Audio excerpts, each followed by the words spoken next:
የቢላልን ሀገር የነነጃሽን በዝነት አይንህ ያት አንተው ያ ረሕማን የቢላልን ሀገር የነነጃ ባልና ሚስቶች ነበሩ። ተጋቡና ከዛ በሰርጋቸው ቀን ባልየው በመኪና ይጋጭና ሰውነቱ ፓራላይዝድ ይሆናል። ከዛ በኋላ ሚስቱ በቃ ትቻው አልሄድም ብላ እያስታመመችው ትኖራለች። ቤተሰቦቹ በጣም ያሰቃዩት ነበረ። በተለይ እናቱ በጣም ትጎዳት ነበረ፣ ትሰድባት ነበረ ወዘተ። ያንን ሁሉ ለሱ ብላ ችላ በጣም ታግሰው ታስታመመው ጀመር።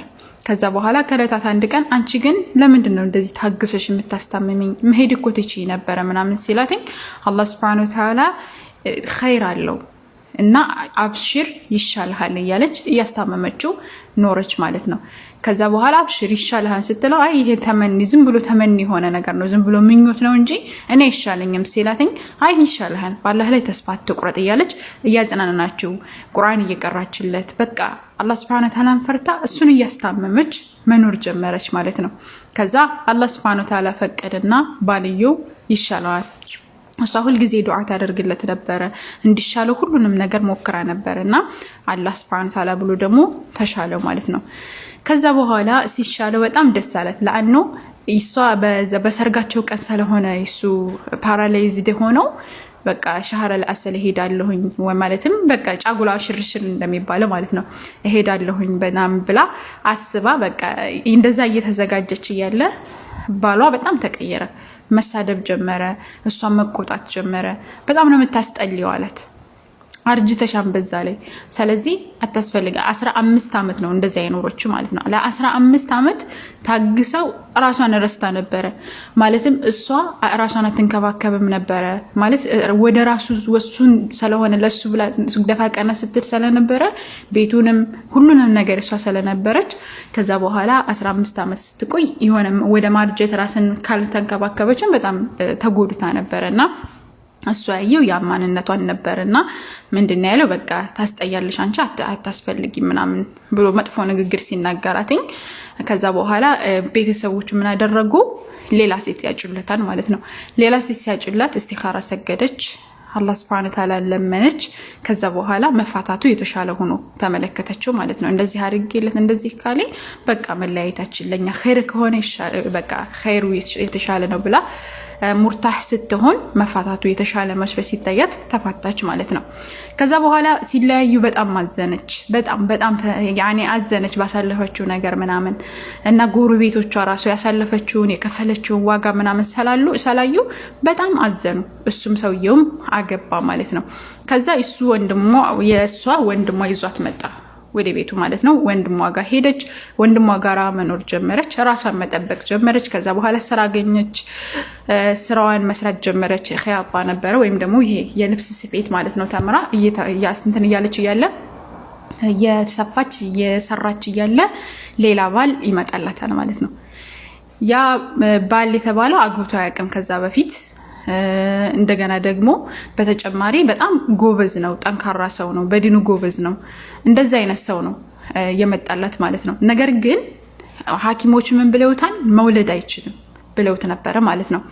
ከዛ በኋላ መእቶ ይጠይቃትና ታሽር ይሄ ሸሪዓዊ እይታ ተያዩ ምናምን ያኒ ሁላቸውም ሙርታህ ሆኑ፣ ተዋደዱ። ነገር ግን እሷ ምን አላተኝ መውለድ አልችልም ብሎ ይነግራታል።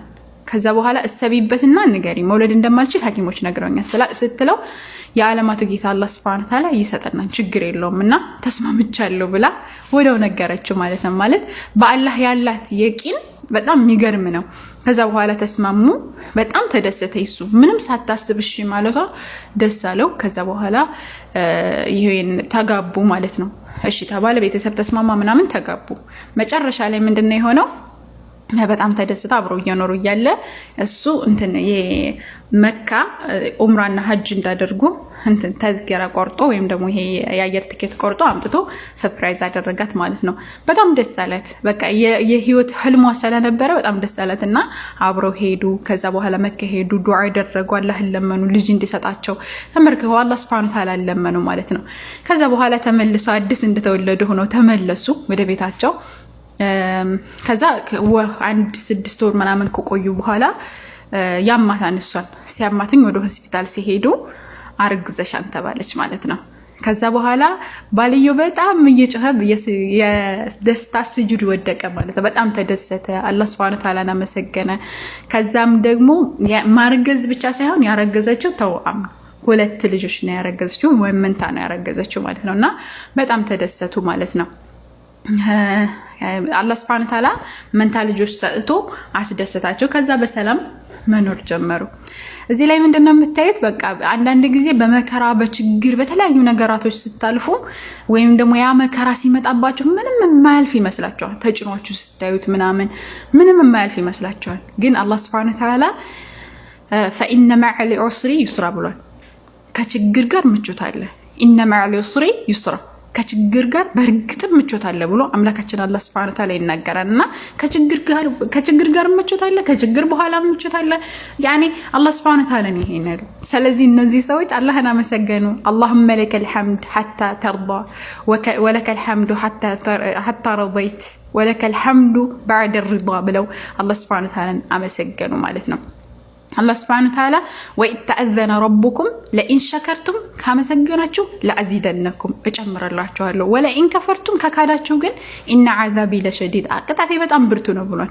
ይቺ ሴት አላህ Subhanahu Wa Ta'ala በሰጣት ነገር يعني راضيه ነበረች፣ ደስተኛ ነበረች። يعني አላህ የቀደረውልኝ ነገር ነው የሚሆነው ብላ አምና ስለነበረ ህይወቷ እንደገና በስተመጨረሻ ያማረ የሰመረ የተስተካከለ ሆነላት ማለት ነውና አላህ ላይ ያለን እምነት የቂን የሚባለው ነገር ጠንካራ እንድንሆን ያደርገናልና አላህ ጠንካራ ያድርገን። እንደተማራችሁበት ተስፋ አደርጋለሁ። አላህ ይحفظكم።